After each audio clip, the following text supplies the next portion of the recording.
Maka pidato Bapak Presiden yang menyatakan bahwa terdapat potensi makar, hal ini tentu meyakinkan saya dan mungkin kawan-kawan bahwa ada gerakan-gerakan ke sana. Assalamualaikum warahmatullahi wabarakatuh. Selamat siang Bapak-Bapak sekalian. Saya mohon izin untuk teriakkan petikan semangat perjuangan mahasiswa. Hidup mahasiswa! Hidup mahasiswa! Hidup rakyat Indonesia! Merdeka! Yang kami hormati buruh, tani, nelayan, pedagang kaki lima, pedagang asongan, seluruh rakyat Indonesia, mahasiswa, para cendekiawan, dan juga yang kami hormati Bapak-Bapak sekalian. DPP GMNI telah melakukan konsolidasi yang sangat intens dengan berbagai macam elemen, termasuk pada mahasiswa, buruh, dan kami kemarin sudah menyatakan sikap bahwa GMNI melebur bersama rakyat, bersama masyarakat. Dengan kesempatan yang diberikan oleh Bapak-Bapak Dewan sekalian, kami ingin memanfaatkan hal tersebut. Kami ingin menyampaikan berbagai macam rangkuman, aspirasi yang kami dapat di lapangan setelah berdiskusi dengan kawan-kawan mahasiswa, cerdik-cendikia, dan juga pada masyarakat. Pancatura atau 5 tuntutan rakyat. Kami membawa tajuk DPP GMNI berkomitmen menjaga demokrasi dan supremasi sipil di Indonesia. Poin yang pertama adalah menolak kekerasan dari aparat terhadap masyarakat sipil dan bertanggung jawab secara hukum terhadap korban yang berjatuhan. Kita semua tahu kawan-kawan, almarhum Afan mungkin menjadi salah satu pemicu, pemantik dari gerakan-gerakan yang berkelanjutan ini. Tetapi kita juga tidak boleh lupakan beberapa kawan kita, korban-korban yang sudah berjatuhan dan berguguran selayaknya pahlawan demokrasi di Indonesia. Tentu kita harus berikan apresiasi, perhatian, dan juga kita dorong pada Bapak-Bapak sekalian bahwa proses hukum harus berjalan secara terang benderang, transparan, berintegritas, dan sesuai dengan prosedur. Yang berikutnya, bentuk tim investigasi aksi makar dengan independen dan transparan yang melibatkan masyarakat sesuai dengan konferensi pers Presiden pada 31 Agustus 2025. Bapak-Bapak sekalian, tanggal 25 Agustus, terus terang saya hadir dalam proses demonstrasi yang terjadi. Namun, kami DPP GMNI tidak turut serta memobilisasi, tidak turut serta berkonsolidasi, dan lain sebagainya. Tapi kami hadir di tengah-tengah rakyat, mengamati apa yang terjadi. Tentu, kawan-kawan sekalian, yang saya amati adalah terdapat perbedaan corak demonstrasi yang biasa dilakukan oleh kawan-kawan mahasiswa, kawan-kawan buruh, dan elemen-elemen lain. Corak demonstrasi yang biasa kita lakukan adalah dengan atribut, dengan adanya mobil komando, dengan adanya koordinator, dengan adanya jas alma mater, dan lain sebagainya, dan lain sebagainya. Tetapi pada 25 Agustus kemarin, berlanjut pada 28 Agustus kemarin, banyak aksi-aksi demonstran yang tanpa menggunakan atribut, yang tidak dapat terdeteksi siapa-siapanya. Maka pidato Bapak Presiden yang menyatakan bahwa terdapat potensi makar, hal ini tentu meyakinkan saya dan mungkin kawan-kawan bahwa ada gerakan-gerakan ke sana.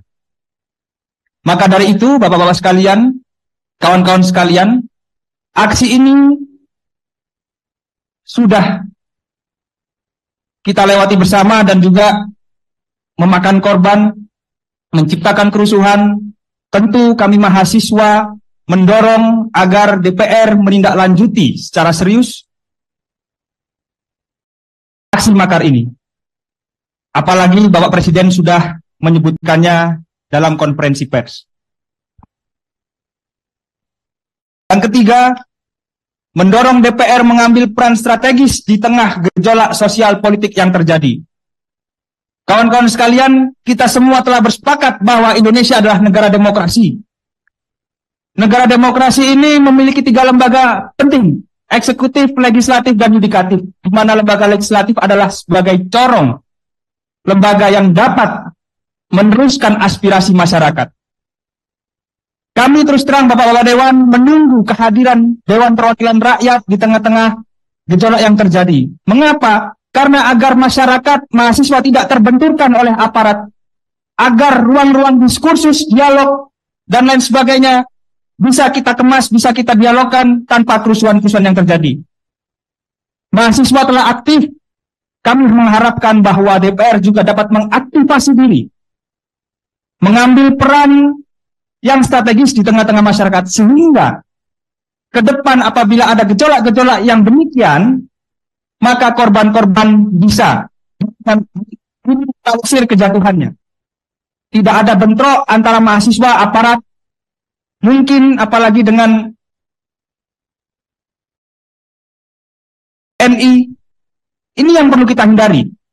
Sehingga di negara demokrasi ini, supremasi sipil dapat terus terjaga.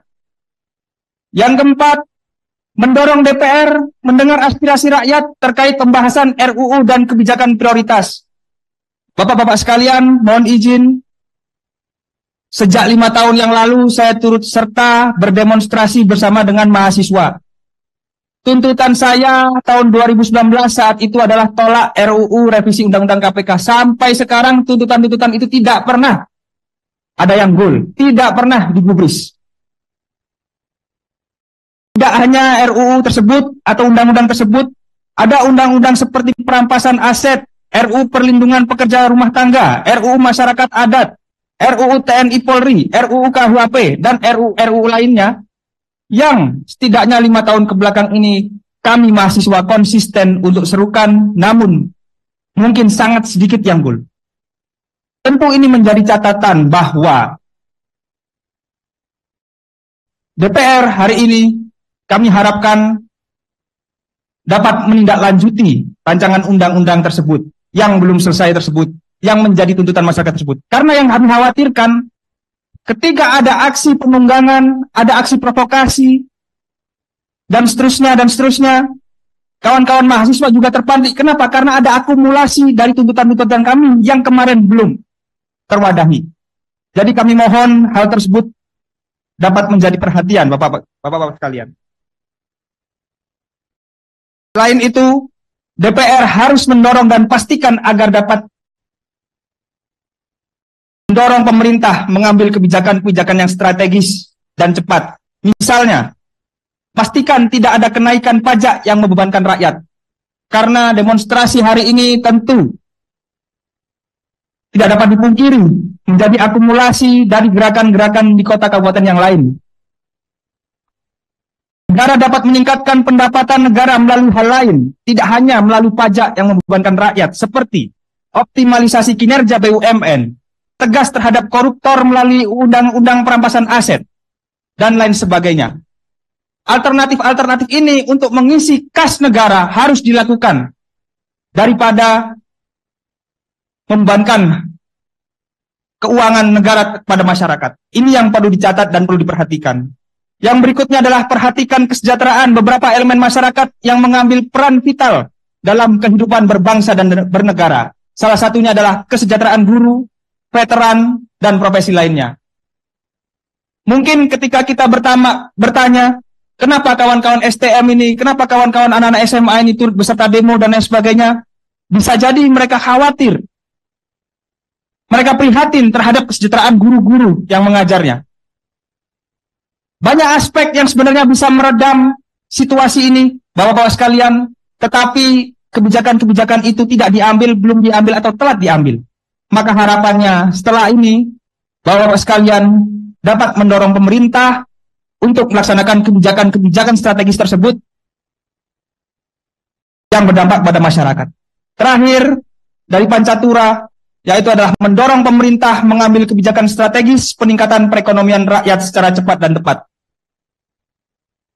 Menurut data BPS, Bapak-bapak sekalian, kawan-kawan sekalian, ada 3,6 juta pemuda di Indonesia yang saat ini statusnya menganggur, not in employment, education, or training, tidak dalam masa pendidikan, tidak memiliki pekerjaan, dan tidak dalam proses pelatihan apapun.